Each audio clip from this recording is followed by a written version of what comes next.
Hi everyone. Thank you so much for taking the time to join me as it relates to the storyboard.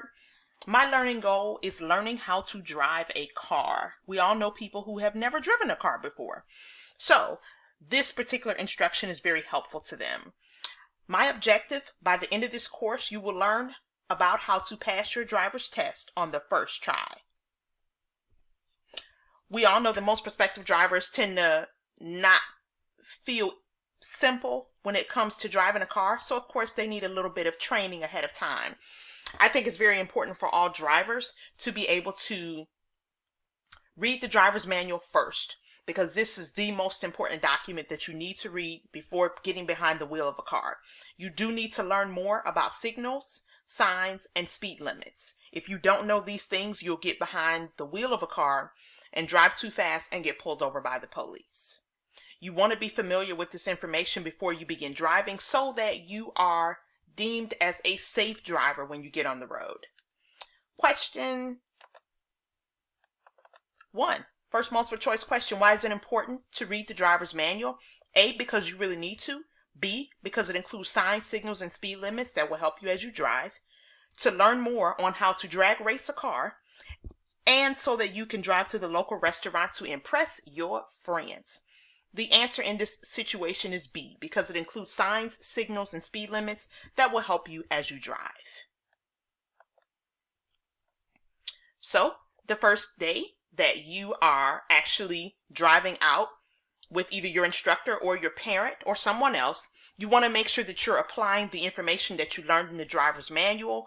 You want to make sure that you don't have little to few or no distractions, because when you're a new driver, anything can distract you, from the blowing of a horn to music and even your cell phone. Put away any kind of distraction so that you can focus on understanding and learning how to drive. You want to make sure that when you're driving out, that you're actually driving in a place where there's not a lot of cars. My first time driving was actually out in the country, and that's because there weren't any cars out there.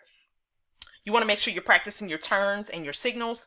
You also want to make sure your hands are at 10 and 2 and that you're watching your mirrors at all times to be aware of any type of driver's issue, either between you and another car or the car before you. You want to make sure that you're aware of that. Also, do not turn on music because you do not need it. When you're a brand new student driver, you need to focus on the road.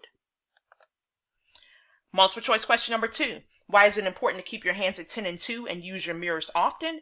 Because you should do this while driving, because it is not safe to drive like this, to be more aware of other users and to keep watch over all drivers while you're driving, or so that you can tell your friends that you can barely watch your mirrors and you drive too fast. The answer here is letter C, to become more aware of other users and to keep watch over all drivers while you are driving. And then lastly, now that you've had your 50 hours of driving, it's time to do your driver's test. Make sure that you have the night before and even the night before that you've taken the driver's manual, actually applied it, learned and understand what you need to learn so that you'll be able to do well on your driver's exam. I found that it was better for me to drive 5 miles under the speed limit, because if I happen to get over, you get marks from your instructor.